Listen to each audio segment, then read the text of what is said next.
रिश्तों की आपस की खटास का सबसे बड़ा रीजन इस वीडियो के माध्यम से पता लगेगा। क्यों रिश्ते, आपसी रिश्ते 2024 के अंदर इतने खराब होते जा रहे हैं, और इसका बहुत कॉमन सा रीजन आपने शायद आज तक सोचा नहीं होगा कि वो रीजन है, और इस रीजन से सॉर्ट आउट की तरफ कैसे आप बढ़ोगे, किस तरीके से सॉर्ट कर सकते हो इन चीजों को, ये आपको पता लगेगा। दोस्तों welcome back to my channel. मैं रोहित कुमार वैश्य आपके सामने फिर से हाजिर हो गया हूँ एक ऐसी वीडियो लेकर के जो आज आपको आपसी रिश्ते, पर्सनल, घर परिवार के रिश्ते, रिश्तेदारों के साथ रिश्ते हमारे 2024 के अंदर इतने ज़्यादा खटास क्यों क्रिएट होती जा रही है। दोस्तों आपने इस चीज़ को किसी के साथ डिस्कस किया है नहीं किया, लेकिन इस वीडियो के माध्यम से अपने एग्जाम्पल के साथ आपको मैं बताना चाहूँगा कि रिश्ते क्यों खराब होते हैं आपस में। दोस्तों सबसे पहले इंपॉर्टेंट चीज़ ये समझना कि देखो, रिश्ते एक ऐसी डोर होती है जो एक दूसरे से, भाई को भाई से, बहन को बहन से, भाई को बहन से और बहन को भाई से मिलाती है, और साथ ही साथ आपके चाचा, मामा, फूफा, इन सब से आपको एक डोर के अंदर बांध के रखती है। लेकिन प्रॉब्लम क्या होती है कि समय के साथ साथ जब लोगों में समझदारियां बढ़ती चली जाती हैं, बच्चे बढ़ते चले जाते हैं, तो आपस में एक खटास क्रिएट हो जाती है। अब वो खटास होती क्यों है, इसका एक बहुत कॉमन और बहुत ही इंपॉर्टेंट रीजन है जो शायद आपके साथ भी होता हो लेकिन आपने कभी महसूस ना किया होगा। सो दोस्तों सबसे पहले आपको ये समझना है कि रिश्ते किस तरीके से एक डोर से दूसरे डोर में बनते हैं, ये आपको समझना। उसके बाद आपको मैं बताऊंगा कि इन रिश्तों में खटास का सबसे बड़ा रीजन क्या है और इसका सोल्यूशन क्या है। देखो, जब हम कहीं बाहर जाते हैं, कोई एक ऐसा इंसान मिल जाता है जो हमारी मदद करता है, जो हमारे अकॉर्डिंग चलता है और हम उसके अकॉर्डिंग चलते हैं, तो एक रिश्ता, एक रिलेशनशिप बॉन्ड हो जाता है।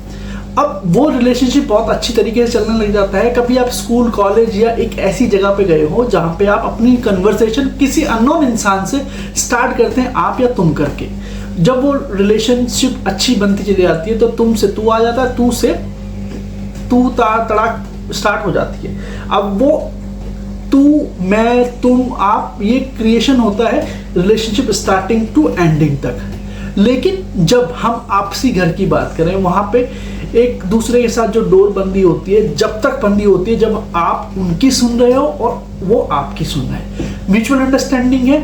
अब दोनों में से जो भी ज़्यादा समझदार हो गया, वही रिलेशनशिप के अंदर सबसे ज़्यादा प्रॉब्लम आना स्टार्ट हो जाती है। रिश्तों के अंदर खटास का सबसे बड़ा रीज़न आज आपको समझना है, ये है कि किस तरीके से रिश्ते एक दूसरे से खराब होना स्टार्ट होते हैं। और अगर उस प्रॉब्लम के ऊपर आपने मेरे सॉल्यूशंस को सुन लिया तो आपके किसी के साथ भी रिश्ते कभी जिंदगी में खराब नहीं हो सकते। इस चीज़ को समझना ये बहुत इंपॉर्टेंट है, क्योंकि ये बहुत कॉमन सा रीज़न है और आपने कभी इस पर ध्यान भी नहीं दिया होगा।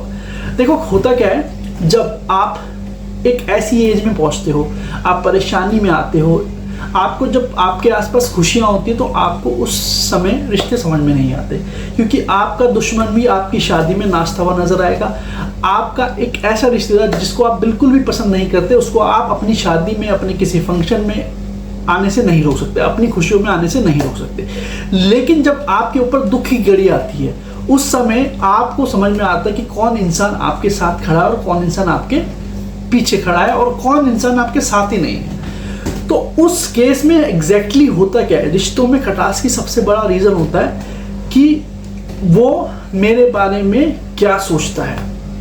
इस चीज़ को समझना कि शायद वो इंसान आपके बारे में सोचता तक नहीं हो, लेकिन आपके मन में ये आती है कि वो ये काम जो भी वो कर रहा है, अच्छा बुरा, वो मुझे दिखाने के लिए कर रहा है ताकि मैं चिढ़ूं, मैं जलूं। लेकिन एग्जैक्टली ऐसा होता नहीं है, क्योंकि वो भी अपनी लाइफ में उतना ही बिजी है जितना आप अपनी लाइफ में बिजी, क्योंकि आप अपनी कन्वर्सेशन को क्लोज करते हो क्या कह के, यार मेरे पास टाइम नहीं इन चीज़ों को सोचने के लिए। लेकिन आपके मन में भी सिर्फ यही एक आंसर आता है कि यार वो मेरे बारे में ऐसा सोच रहा है, गलत सोच रहा है, जबकि उसने आपके बारे में सोचा नहीं है कुछ भी, ना आपके बारे में जिक्र किया है। तो इस केस में आपसी मतभेद, एक प्रकार से मन का मुटाव होना क्रिएट हो जाता है, क्योंकि आपने सेम चीज़ उसके लिए सोची और उसने आपके लिए चीज़ सोची। तो इस तरीके से एक आपसी गैप आना स्टार्ट हो जाता है। अब दूसरा सबसे बड़ा रीज़न होता है गैप आने का कि आप अपनी जो बातें मनवाना चाहते हो, आप दूसरे इंसान की नहीं मानते हो। सपोज आप ये सोचते हो कि मैंने इस चीज़ के ऊपर डिसीजन बिल्कुल सही दिया।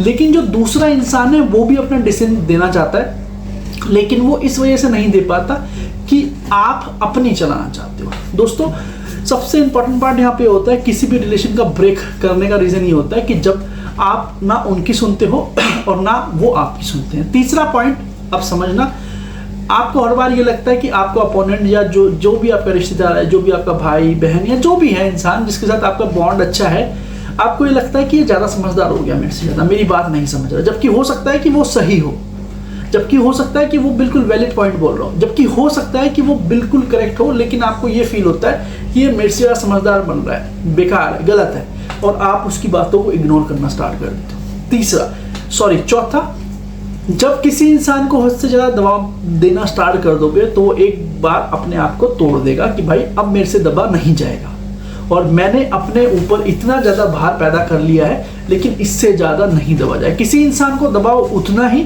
जितना वो सहन कर सके। पांचवा मोस्ट इंपॉर्टेंट पॉइंट है कि नेगेटिव सोच रखना। हमेशा कोई भी काम आप कर रहे हो, कोई भी सोच आप रख रहे हो, आपको ये लगेगा कि यार ये इंसान ना मेरे इस काम से खुश नहीं होगा, चाहे शायद वो इंसान आपके लिए बहुत खुश हो मन में, लेकिन आपको वो शो नहीं कर रहा हो, क्योंकि उसको भी ये लगता है कि यार मैं अगर ये शो करूंगा तो ये सोचेगा कि मेरी चीज़ों से जल रहा है। तो ये तो बात हो गई आपके रिश्तों में दरारों की वजह से। अब इसका सोल्यूशन क्या है? सबसे पहला पॉइंट, देखो कौन क्या सोच रहा है, कौन क्या नहीं सोच रहा है, आप इस चीज़ को इग्नोर करना स्टार्ट कर दो। सबसे इंपॉर्टेंट पार्ट है। क्यों? इसका रीज़न ये है कि जब आप ऐसा करना स्टार्ट कर दोगे तो आपकी एक पॉजिटिव धारणाएं बनना स्टार्ट हो जाएगी उस इंसान के लिए, और आप शायद उसकी चीज़ों को भी टेक इट इजी करना स्टार्ट कर दोगे। दूसरा पॉइंट ये है कि पॉजिटिव सोच रखो हमेशा। अगर आपने पॉजिटिव सोच रखना स्टार्ट कर दी तो इससे बहुत बड़ा फायदा आपको होने जा रहा है, क्योंकि जब आप किसी इंसान के लिए पॉजिटिव सोचोगे, चाहे वो कितना भी गलत आपके साथ कर रहा हो, तो आपके अंदर एक इंटरनल कॉन्फिडेंस क्रिएट होगा, और जो इंटरनल कॉन्फिडेंस है ना वो आपको बूस्ट करेगा और वो आपको बहुत आगे तक लेके जाएगा। तीसरा पॉइंट ध्यान से समझना कि एक प्रकार की जलन की भावना किसी के लिए नहीं रखनी चाहिए।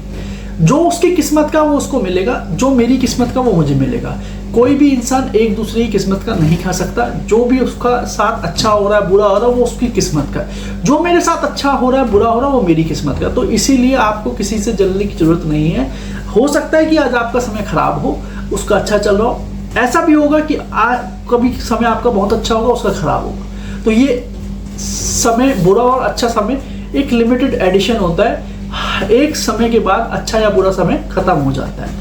पांचवा मोस्ट इंपॉर्टेंट पॉइंट है यहाँ पे ये कि कौन क्या सोच रहा है। आप सिर्फ ये सोचो कि यार वो मेरे लिए अच्छा ही सोच रहा है, बस जो भी उसने सोचा है मेरे लिए अच्छा। आप इन 5 उपायों को करना स्टार्ट कर दोगे, मैं आपको गारंटी के साथ कहता हूँ सबसे ज़्यादा आपके बुआ फूफा से बनना स्टार्ट हो जाएगी, मासर मासी से बनना स्टार्ट हो जाएगी। और ये बहुत इंपॉर्टेंट है, क्योंकि ये वो रिश्तेदार होते हैं जो आपके साथ होते तो हैं लेकिन दिखा नहीं पाते, और जो आपके साथ नहीं होते हैं लेकिन दिखाने की कोशिश करते हैं। तो थैंक यू सो मच। मिलते हैं अपनी एक और नेक्स्ट वीडियो में विद चिल पॉजिटिव। मैं रोहित कुमार वैश्य, आपका होस्ट।